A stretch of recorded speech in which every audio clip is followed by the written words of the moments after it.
What's going on, everybody? It is Ian here with Miller Garage, and today I'm continuing with some polishing.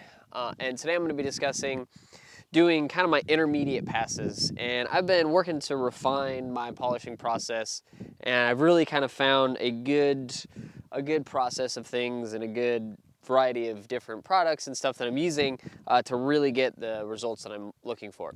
So this is basically kind of the intermediate, like I said, pass or passes, kind of depending on how in depth you want to go. With this, I'm going to be showing two different passes with two different wheels, and it's kind of going to be a little bit nicer step because with this one, I'm actually going to be testing out ceramic coating on the Airstream, which should in theory help protect it and negate the need for any sort of continued maintenance polishing and stuff like that. That's the goal, that's the hope. I got a product that I'm going to be trying out, and we'll see how that goes. That's going to be in a later video. Now, ceramic coating is not as much of a DIY thing because it's a pretty involved process, and you technically have to be a company that provides these kind of services, whether it's vehicle detailing or something like this. So it's not just like a off the shelf product. So the first thing that I did after the cutting pass was I basically cleaned everything off. I wiped stuff down with mineral spirits, and then I used a mixture of water, and I technically used the wrong acid. I actually used sulfuric acid, apparently. I thought it was muriatic acid in the stuff I bought, but it was very diluted. But even so, it left a little more streaking than I was wanting. The muriatic acid won't do that, and so it's just lessons learned. It's just a little bit more work to clean it up after the fact, but that gets all of the previous compound off, and then it's ready for the next stage. And for this intermediate stage, which is kind of like, it's a little bit more cutting, but it's also kind of a coloring process and blending the panels and stuff like that. And I'm using the Zephyr Joker wheel, which is the green and purple one, and it's still an airway, but it's just a little bit less aggressive. And then I'm using and this is a pretty beat up bar, but I'm using the green moss Rouge, which is in their Platinum series, and this stuff works great. This is more of like a finishing compound, so it's not very aggressive, so whenever it's coupled with this, it gives you a pretty good result. And then after that, I'm going to be using just like a flannel wheel with the black, what's it called, the Black Diamond, I think. It's one of their new compounds, and it works really great. And then in a different video, I'm going to talk about using a dual action polisher to kind of give it its final pass. And then, again, I'm going to discuss ceramic coating and stuff like that in the future. But for right now, we're going to worry about the intermediate pass. And I'm still using, with this pass, I'm still using the 6,000 RPM Makita grinder. It's great for that. Obviously, if you're just kind of doing one of these, I would use still a 3,600 RPM or a 3,000 RPM grinder. It's just going to be a little bit safer, so you don't want to destroy your Airstream. But I'm going to get started, and I'm going to be working on this door area and just kind of showing the process. I mean, it's pretty similar with the cutting process and how you're polishing. There's not any real major differences there, so you may just do less passes and obviously not use quite as much compound and stuff like that, but for the most part, it's pretty straightforward. All right, so we're gonna get going, and like I said, you don't have to use quite as much compound, I feel, with this, because you don't want to leave a ton behind. You want to try to clean up as much as you can as you're going, so you have less cleanup later on.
right, now that alone made a really big difference. I can definitely tell that it is looking really good. I'll try to get you know, a close-up shot so that you guys can hopefully see. But it's an improvement over the rough cut. There's a lot less machine marks. It's getting a lot more just clarity and just mirror quality, if you will. So I'm gonna get the other buffer and put that flannel wheel on it and kind of just show you guys what the next step after this is. And this can actually technically be a finishing stage. Like I said, I'm gonna be taking this one step further with using the dual action polisher.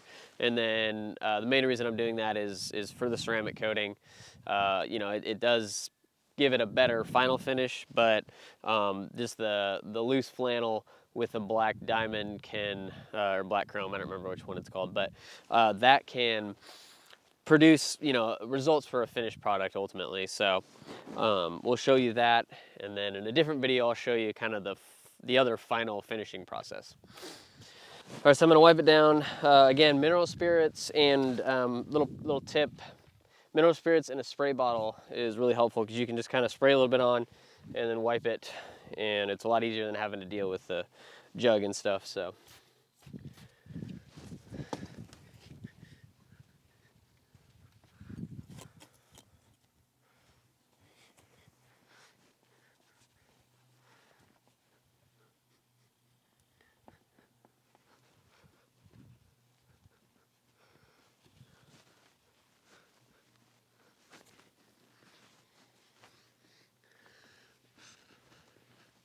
I got a close-up shot, and you can definitely tell the difference between the, you know, after the secondary cut, whenever it had the acid etch on it. You know, again, I used the wrong stuff, so it was a little streaky, and that did make me have to do a little bit more work on the secondary cut. But, you know, there's not a huge difference between the cutting and the intermediate and then the intermediate and the final stage, and that's kind of the objective, is you're really just kind of refining the surface once you get it down to a really good polished state with the cutting pass. You know, because in theory, the secondary and the final passes should go infinitely quicker. Again, I kind of shot myself in the foot with this, and it's going a little bit slower because I got the wrong stuff. It was a pontoon boat aluminum cleaner, and it's a little bit different. I thought it was muriatic acid. It wasn't, so I got the right stuff. So moving forward, we're good. But no harm, just a little bit more difficulty. So I'm going to use the, let me grab it. So I'm going to use, this is, it's technically an airway wheel as well, but it's just a flannel dommet, so it's not sewn, it's very loose, and it's very soft. In combination with the black chrome or black lightning or black something, black diamond, I don't remember exactly what it's called, but it's a reformulated stuff from Zephyr, and it's supposed to be super awesome. So I already tested some of it out, and it produced a really awesome result. So I like this better. I tried the blue lightning stuff, and I just couldn't seem to get it to really do what I want, and that may be more for like a stainless steel than an aluminum. So this stuff's really awesome. I'm gonna go grab my mask and everything real quick. Okay, and with this, I'm going slower. I'm at about 2,500 RPM on the grinder because you don't want to go too fast. And again, you're not using a ton of compound when you rake it.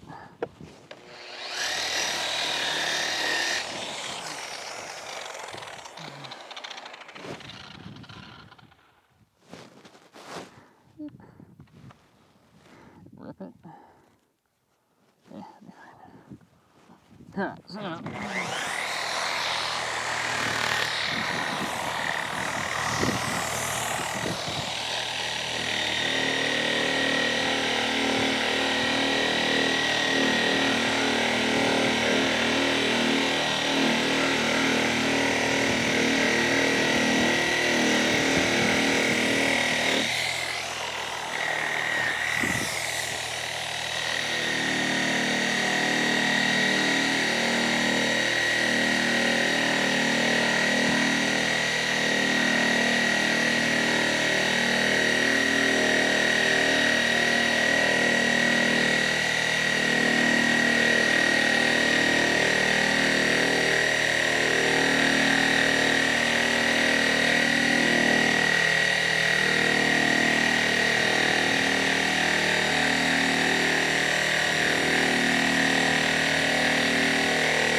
So with that, you can roll through the pass a lot faster because it's, you know, really it's kind of a finishing or right before finishing stage. And you know, if you get in close and look, you still see a tiny bit of marks, but I'd be willing to bet that if you take a microfiber,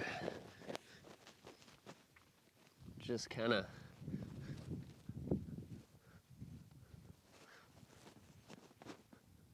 wipe the surface, that helps clean up a lot of that. So, I mean, honestly, looking at this, I mean, a lot of people would be totally happy with this final finish here. It looks great. It's got a lot of clarity. Like I can, you know, standing this far away, I can see my boots just, you know, almost perfectly clear, which just shows how much clarity. I mean, moving out, and it's still very, very good reflection. So, you know, that's really good results there. The only additional thing is potentially using like the Zephyr Pro 40 that you can wipe on, let it dry for just a little bit, and then wipe off to give it a kind of an additional sealant. You know, it's not going to be obviously like ceramic coating or anything like that, but it will help it with water beading and just keeping the surface protected a little bit. Doing that every, you know, 6 to 8 months can be beneficial in keeping your polish looking really good. So this is, you know, like I said, this is right now for this project, this is the intermediate stages, and then I'm going to do a final pass, which will be with a dual action random orbit polisher, which is kind of like, there's the Cyclos, which is one option for that. I'm using the Torque polisher, which is a single head. It's just a little bit different. So I got that one versus a Cyclo because it's a little bit cheaper, and I'm going to be able to use it for other stuff, paint correction on vehicles and stuff like that. But that's for, you know, all that discussion's for the next video with the final finish. But I hope this was helpful. Hope you guys enjoyed it. The products I use are listed below. I am going to be selling them direct through my website once that's up. For right now, buy them through Zephyr. Amazon, sometimes there's some issues with basically like if it's really Zephyr products going through there. So Zephyr really doesn't like stuff being sold through Amazon. So I'm gonna pretty much just say for right now, go visit Zephyr's website. But again, that stuff will be available through my website soon. So if it's listed below on my website, then it's already up. But if not, then check it out with the links below for Zephyr. If you haven't already, subscribe to the channel. We got more Airstream stuff coming, and I have some really big exciting news that I'm going to be announcing probably next week. So stay tuned for that, and we will see you next time.